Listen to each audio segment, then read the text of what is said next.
नमस्कार दोस्तों, मेरे को आप देख रहे हो लाइव कपिल फौजी यूट्यूब चैनल पे। बहुत बड़ी खुशखबरी है और इतनी बड़ी खुशखबरी है कि रात को नींद नहीं आएगी, सिर्फ करवटें आएंगी। इतनी बड़ी खुशखबरी है और उसके साथ में जो अंधभगत हैं उनकी भी आंखें खोलने वाली खुशखबरी है। उसके साथ में पूरे देश भर में पूर्व सैनिकों की संस्थाओं के जो अध्यक्ष हैं उनकी भी आंख खोलने वाली सच्चाई है। फिर कभी आप लोग प्रसन्न नहीं कर सकते मेरे जैसे पूर्व सैनिक से, ना ही फोन करने की आप लोगों की हिम्मत होगी, ना ही व्हाट्सएप के ऊपर मैसेज करने की हिम्मत होगी। ऐसी एक सच्चाई है। आप कभी भी ये नहीं पूछोगे कि OROP 3 का रिवीजन कब हो रहा है, और कभी भी ये नहीं पूछोगे कि सिपाही से लेके ऑन रेडी कैप्टन तक की कितनी बढ़ोतरी हो रही है। एक ऐसी सच्चाई जो आपकी आंखों का मोतियाबिंद दूर कर देगी, तो आपकी आंखों से पर्दा भी हटा देगी और आपको यह भी बता देगी कि असल में दिक्कत कहां पे है, कमी कहां पे है। एक ऐसी सच्चाई, मैं इस सच्चाई को कहूंगा खुशखबरी। पूर्व सैनिकों की हो गई बल्ले बल्ले। पूर्व सैनिकों ने अपनी जायज मांगों को अपनी मुट्ठी में बंद कर लिया। मैं तो यही कहूंगा, जिस तरह से कोट टाई वाला यूट्यूबर सैनिक न्यूज नाम से खबरें डालता है, वाह भाई वाह, खुशखबरी हो गई बल्ले बल्ले। तो आज यही चीज है। अगर आप लोगों में दम है और अपने अधिकारों का सम्मान करते हो, तो मेरे वीडियो को बीच में मत छोड़ना। पूर्व सैनिक भाइयों, OROP 3 का रिवीजन 1 जुलाई से होना था और आज 5 जुलाई हो गई। इन 5 दिनों के अंदर मेरे पास में 4 पत्तर आ गए हैं। 4 पत्तर। एक पत्तर लिखा एक रिटायर्ड मेजर ने, एक पत्तर लिखा TS कर्नल और दूसरा भी कर्नल, फुल कर्नल। एक ब्रिगेडियर साहब ने लिखा, तो चौथा जो पत्तर लिखा एक लेफ्टिनेंट जनरल ने, रिटायर। उन्होंने जो पत्र लिखा वो लिखा भारत सरकार को, और उसमें हवाला दिया कि माननीय सुप्रीम कोर्ट का 2022 में जजमेंट आ चुका है कि हर 5 साल के बाद में OROP रिवीजन होगी। तो 1 जुलाई को रिवीजन होना था, तो अभी तक ये रिवीजन क्यों नहीं हुआ? और ये केंद्र सरकार की ग्रीवेंस PMO को कर दिया और ये लेटर वायरल हो गए सारी जगह। आप अब इसके बाद में जो सच्चाई सुनोगे तो मेरे हिसाब से आप हिल जाओगे। अगर ग्राउंड और एडी पंजे के हो तो हिल जाना चाहिए आप लोगों को। और भाई 24 इंच की साइकिल वाले हैं तो भाई मैं उनको नहीं हिला सकता, उनको तो प्रभु परमात्मा ही नहीं हिला सकता, उनको कोई नहीं हिला सकता। कि इतनी जल्दबाजी क्यों हो रही है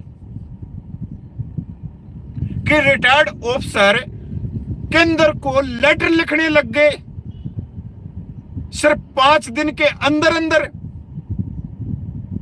कभी समझा है आपने, बैठ के दिमाग लगाया है? कभी थोड़ी सी तेज पत्ती वाली चाय पीते हुए आंखें बंद करते हुए सोचा है कि ये लेटर लिख क्यों रही? क्या बेनिफिट है इनका और क्या बेनिफिट है पूर्व सैनिकों का जो छोटे रैंक के सैनिक हैं? कभी सोचा कि अभी तक देश भर की हजारों संस्थाएं हैं और उन हजारों संस्थाओं के जो अध्यक्ष हैं 99.99% वो हमारे पूर्व सूबेदार हैं, ऑन रेडी है। उन्होंने अभी तक एक लेटर नहीं लिखा है 5 दिन में, और यहां से 4-4, 5-5 लेटर चले जाते हैं भारत सरकार को। कभी सोचा इस बारे में? सोचो, 1 रैंक 1 पेंशन में 5 लाख से ज्यादा का एरियर मिला। सेकंड 1 रैंक 1 पेंशन में 8 लाख से ज्यादा का एरियर ब्रिगेडियर रैंक को मिला। मोदी जी झूठ नहीं बोल रहे कि 1,20,000 करोड़ रुपया दे दिया, और झूठ हम भी नहीं बोल रहे कि श्वेत पत्र आना चाहिए कि किसको कितना पैसा दिया, क्योंकि यह पैसा किसी की जेब से नहीं दिया गया, यह भारत देश का पैसा है। और जो तीसरा रिवीजन हो रहा है उसमें भी बल्ले बल्ले हो रही है, और किन की बल्ले बल्ले हो रही है? जिन्होंने 60 साल से ज्यादा नौकरी करी और वो पूरे एक्टिव हो चुके। यहां तक सोशल मीडिया में उनके बच्चे काम करते हैं, पत्रकार हैं बड़े बड़े न्यूज चैनलों में। अब वो भी खबरें डालने लगे हैं कि ORP 3 का रिवीजन कब करेंगे। और अब तो संसद सत्र चल रहा है, आप देखना कि किस तरह से ORP 3 की रिवीजन के पर्सन लोकसभा राज्यसभा में उठेंगे, क्योंकि लाखों का फायदा हो रहा है। पर हमारे को क्या फायदा है? क्या जेसीओ रैंक की विसंगतियां दूर हो गई? क्या ऑन रेडी नायब सूबेदार की विसंगतियां दूर हो गई? क्या एक्स ग्रुप की विसंगतियां दूर हो गई? क्या ऑन रेडी कैप्टन की विसंगतियां दूर हो गई? क्या जो ऑन रेडी घर आने के बाद में मिलती है उनकी विसंगतियां दूर हो गई? क्या सैनिक विधवाओं की विसंगतियां दूर हो गई? तो ORP 3 का रिवीजन क्यों? Question mark. यहां पर मैं एक चीज और भी जोड़ना चाहता हूं। मैं ORP 3 का जो रिवीजन होने वाला है मैं उसका विरोध करता हूं। मैं करता हूं, मेरे व्यक्तिगत विचार है, क्योंकि हमारे जेसीओ साहिबान को अभी तक उनका हक नहीं मिला, क्योंकि उन्होंने अपनी जिंदगी के 28 साल से 32 साल दिए। अब आप मेरी भी आत्मा देखो, और मैंने हमेशा इस बात को कहा है कि हमारे जेसीओ साहिबान रीढ़ की हड्डी है। क्या किसी जेसीओ साहिबान ने, जो पूरे देश में अध्यक्ष है, किसी ने यह कहा है कि हमारे पूर्व सिपाही से हवलदार रीढ़ की हड्डी? और मैं विरोध करता हूं ORP 3 का, जबकि मेरे को बहुत बोलने वाले, पर मेरे को गलत प्रचार किया जाता है कि कपिल भाई है ना, वो हमारे जो पूर्व जेसीओ साहिबान हैं उनसे वो खटास खाए हुए, वो उनको दूर करना चाहते हैं धरने से, वो उनका सम्मान नहीं करते उन जेसीओ को, वो उन जेसीओ को अपने पास में नहीं आने देना चाह रहे। यही चीज आप सोच सोच के नीचे जा रहे हो। जितना मैं सम्मान करता हूंगा उतना मेरे हिसाब से कोई करता नहीं होगा। मैं किन पूर्व जेसीओ साहिबान का सम्मान नहीं करता? मैं उन पूर्व जेसीओ साहिबान का सम्मान नहीं करता जो सालों से 20-20, 25-25 सालों से संस्थाएं बना के सिपाही से हवलदार से चंदा लेते हैं, सैनिक विधवाओं से चंदा लेते हैं, जेसीओ रैंक से चंदा लेते हैं, ऑनरेडी रैंक से चंदा लेते हैं, और उस चंदे का वो चाय पकोड़े खा के अपने घर को, अपनी जेब को भरने का काम करते हैं। मैं उनके विरोध में हूं, आज भी और इस समय भी और आगे भी रहूंगा। मेरे पास में देश भर के सबसे ज्यादा जेएसयू साहिबानों के फोन आते हैं जिन्होंने ग्राउंड के ऊपर एडी पंजे की करी। कपिल भाई कति सॉलिड मारा कि आपने सच बात को उठाया। अगर हमारे जेएसयू साहिबान जिस दिन ये संस्थाओं की हुंकार भर लेंगे ना, हुंकार भर लेंगे, उस दिन या वो दिन दूर नहीं है जब भारत सरकार संविधान के दायरे में 28 लाख पूर्व सैनिकों को न्याय, समानता, स्वाभिमान, आत्मसम्मान देने के लिए मजबूर हो जाएगी। आज मजबूर क्यों नहीं है? क्योंकि सिर्फ ये अध्यक्षों की वजह से। और ये जो अध्यक्ष हैं पूरे देश में पूर्व सैनिकों के 99.99% ये ठेकेदार नहीं है हमारे, ना ही तो सिपाही के, ना ही हौलदार के, ना ही सूबेदार के, ना ही सूबेदार मेजर के, ना ही ऑनरेडी के।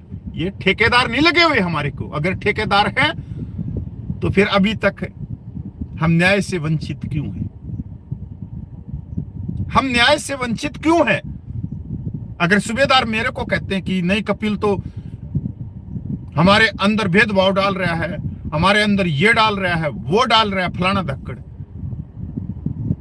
तो जो अध्यक्ष सूबेदार हैं तो बताएं कि आप सालों से मलाई खा रहे हो संस्थाओं में बैठ के। आपने अपने जो सूबेदार भाई हैं जो आपके साथ में उसी स्टेज के ऊपर दाएं बाएं बैठते हैं, उनको क्या न्याय दिला दिया? अरे सबका सैनिक संघर्ष कमेटी ने वन रैंक वन पेंशन में 298 रुपये दिला दिए थे जबकि 0 थी।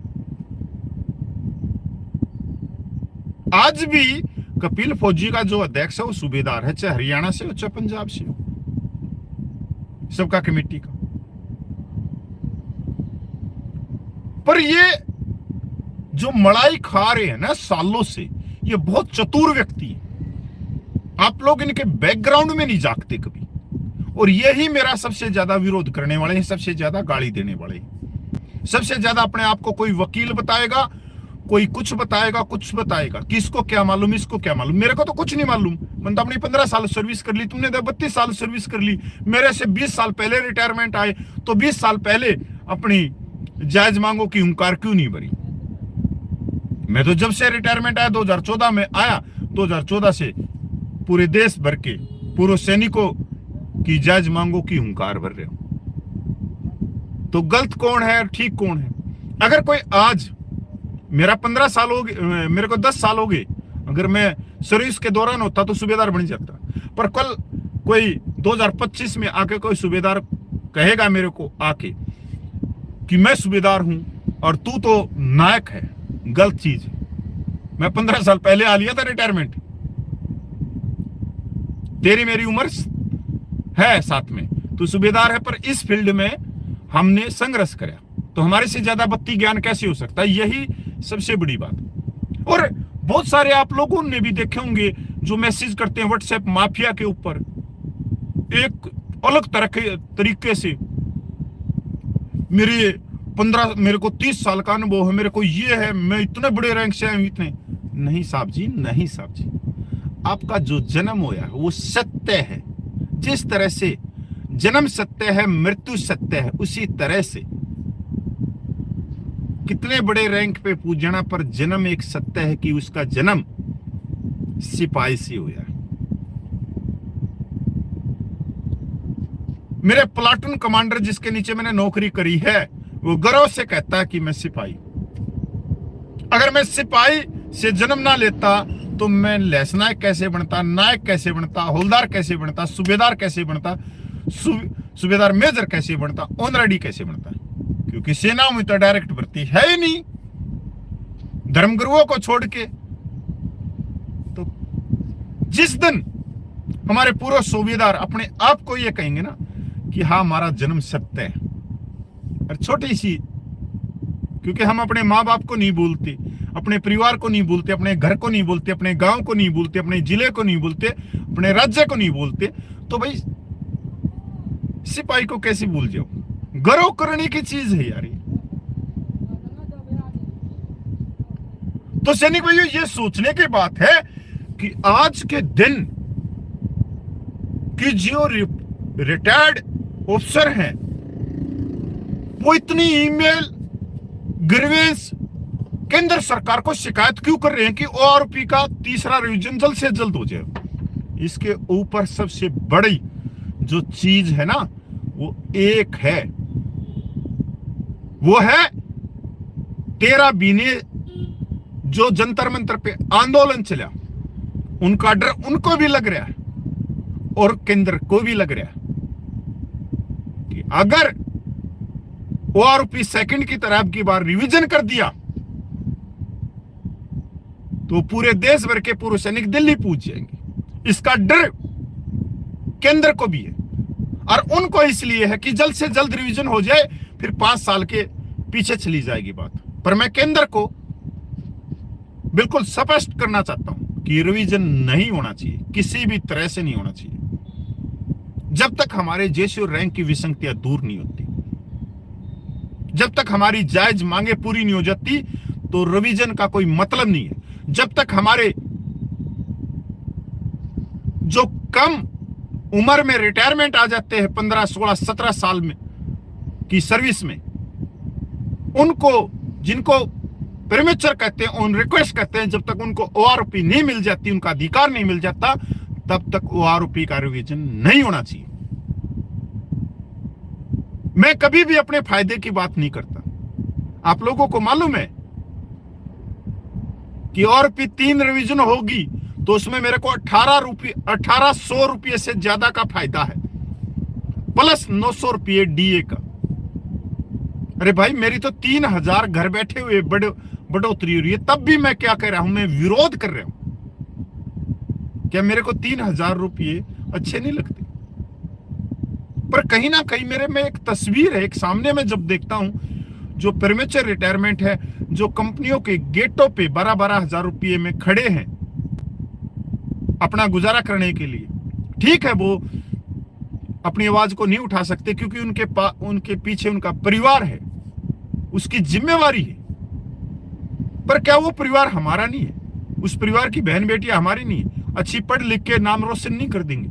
कभी किसी ऑफिस में गए और हमने कहा कि मैं पूर्व सैनिक हूं, यार वो सलूट मारेगी, वो अपने पिता को हमारे चेहरे में देखेगी। दूसरी जो सैनिक विधवाएं हैं वो 12,500 रुपये में गुजारा कर रही है। तीसरी तो जो वीर नारियां हैं, वीरांगनाएं हैं, उनका सेकंड 1 रैंक ऑन पेंशन में क्या बढ़ोतरी हुई? 1 रुपये की नहीं। अगर कोई जवान 4 या 5-6 साल की सर्विस में शहीद हो गया तो 1 रुपये की बढ़ोतरी नहीं है। जो दिव्यांग सैनिक है, जो विकलांग सैनिक है, जो 4 साल में, 5 साल में, 10 साल में, 13 साल में जो आया है रिटायरमेंट, उसकी 1 रुपये की बढ़ोतरी नहीं। तो और फिर 3 में भी यही होने वाला है। मेरी तो बढ़ोतरी हो जाएगी, पर यार मेरे को मेरी आत्मा माफ नहीं करेगी, मेरी नैतिकता माफ नहीं करेगी। इसलिए मैं इसका बिल्कुल विरोध करता हूं। बहुत सारे मेरे पूर्व सैनिक सिपाही हवलदार मेरे को गाली देंगे अब आज के दिन तो, और लाखों की तादाद में देंगे कि कपिल भाई हमारे को तो फायदा हो रहा है ना, और कहीं भी जाओ भाई, मैं इस चीज में नहीं, मैं खड़ा बोलनी आदमी हूं। अगर JW नलिन तलवार जो जेसीओ रैंक का, अगर उसकी भी बात मेरे को चुभगी तो मैं खड़े शब्दों में उसकी बात का विरोध करूंगा। अगर मेरे को नायक हरपाल जो सबका सैनिक संघर्ष कमेटी का जनरल सेक्रेटरी, उसकी भी बात चुभगी तो मैं उसकी बात का खड़े शब्दों में विरोध करूंगा, क्योंकि मैंने इनसे यही सीखा है। एक तरह से मेरे गुरु हैं, ये सबका सैनिक संघर्ष कमेटी को चलाने वाले हैं। और सबसे बड़ी बात, 28 लाख पूर्व सैनिकों को जगाने वाले यही हैं, ये मेरे गुरु हैं। और इनसे जो मैंने सीखा, इनके स्कूल में जो मैंने सीखा कि कोई बात भी गलत हो, चाहे वो उसमें हम भी क्यों ना खड़े हों, उसका डट कर विरोध करो। और मैं डट कर विरोध करता हूं। सबका सैनिक संघर्ष कमेटी में भी अगर कोई गलत बंदा है तो मैंने कभी शर्म नहीं करी किसी की, क्योंकि मेरे को सिखाया ये गया है। अगर कोई मेरे को कहेगा कि रुक जा या यहीं पर कपिल भाई बहुत हो गया, रहने दे इस बात को, मैं एक ही बात कहूंगा कि गुरुजियों आप लोगों ने सिखाया था, जैसी आप लोगों ने शिक्षा दी, जैसा मेरे को लिखना सिखाया, जैसा मेरे को बोलना सिखाया, मैं तो उसी का पालन कर रहा हूं। और आप लोगों ने जो मेरे को सच्चाई का धर्म बताया, उसके अनुसार चाहे आप खड़े हो चाहे कोई खड़े हो, पर मैं जाऊंगा सच्चाई के धर्म की तरफ। तो आज आप लोगों को ये देखना है कि पूर्व सैनिक अपनी जायज मांगों के लिए कब हुंकार भरे। और आज मैं आप लोगों के माध्यम से भी कहना चाहता हूं कि 2 महीने हो गए आज मेरे को आज नहीं भाई, 7 जुलाई को मेरे को 2 महीने हो जाएंगे भाई, 2 महीने। 7 जुलाई से मैं हाथ जोड़ के पूरे देश भर की संस्थाओं को मैं न्योता दे रहा हूं, निमंत्रण दे रहा हूं, और कोई मनमुटाव नहीं है। जिन्होंने 13 महीने जो जंतर मंतर पे आंदोलन चला, उसको बदनाम किया, उसको चंदा चोर कहा, मेरे को चंदा चोर कहा, मेरी माँ बहन बेटियों को गाली दी, कोई बात नहीं, मेरी माँ बहन बेटियां उनकी भी है जिन्होंने मेरे को गाली दी, वो उनसे अलग नहीं है, कुछ भी करते रहो। पर जिन्होंने भी इस धरने को तोड़ने के लिए, किसी ने गोल टोपी लगाई तो किसी ने कोट टाई पहनी, तो किसी ने कमांड ड्रेस की जैकेट बनवा ली, किसी ने कुछ बोला, जंतर मंतर पे कभी आए नहीं। पर आज कोई मनमुटाव नहीं। आज तो मैं उनको हाथ जोड़ के ये कहता हूं कि देश भर की, कश्मीर से लेकर कन्याकुमारी तक, मणिपुर से लेकर जैसलमेर तक की जितनी भी संस्थाएं, वो आगे आके जवानों की जायज मांगों के लिए संविधान के दायरे में धरना प्रदर्शन की घोषणा करो। हम उसके साथ में तन से, मन से, धन से, हम सबका सैनिक संघर्ष कमेटी का कोई बैनर नहीं लेके आएंगे, कोई बल्ला नहीं लगाएंगे, कोई झंडा डंडा कुछ नहीं लेके आएंगे। आप लोगों के सहयोग में रहेंगे, आप हमारे लीडर रहोगे उस समय। आज लोग हमारे को लीडर मान रहे हैं, आने वाले समय में हम उनको लीडर मान देंगे। जो संस्था वहां पे धरना प्रदर्शन करेगी, जवानों की जायज मांगों के लिए वहां बैठेगी, अनिश्चितकालीन धरना देगी, हम उनके नीचे बैठेंगे। वो जो काम कहेंगे, वो कहेंगे कि झाड़ू लगानी तो मैं झाड़ू लगाऊंगा, और सबका सैनिक संघर्ष कमेटी पूरी झाड़ू लगाएगी। अगर वो कहेंगे कि सबका सैनिक संघर्ष कमेटी झूठे बर्तन मांजो, तो झूठे बर्तन मांजेंगे।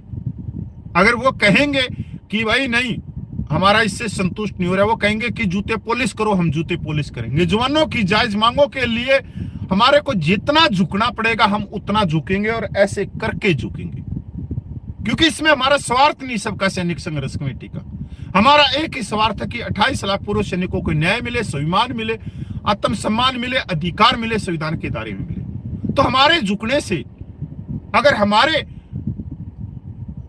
किसी के पैर हम पकड़ लेते हैं, किसी के आगे हाथ जोड़ लेते हैं, और इन चीजों को करने से अगर पूरे 28 लाख पूर्व सैनिकों के समाज का भला हो जाता है, 7.5 लाख सैनिक विधवा माताओं का भला हो जाता है, तो यार हम तो गंगा तर जाएंगे।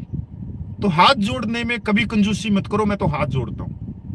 हमारे बहुत सारे भाई हैं कि 13 महीने जो आंदोलन चलाया, सिर्फ मैं पूर्व सैनिकों की बात करूंगा, पूर्व सैनिक सिपाही से अपने उनरेडी तक, ये इतिहास रच दिया। कोई ये कहता कि फलाने मेजर जनरल का आंदोलन भी चल रहा है, नहीं, वो अफसर का चल रहा है, पर जवानों का तो आज तक नहीं चला। अगर कोई ऐसा हुआ है 75 सालों में, तो भाई मेरे सामने लेके आओ।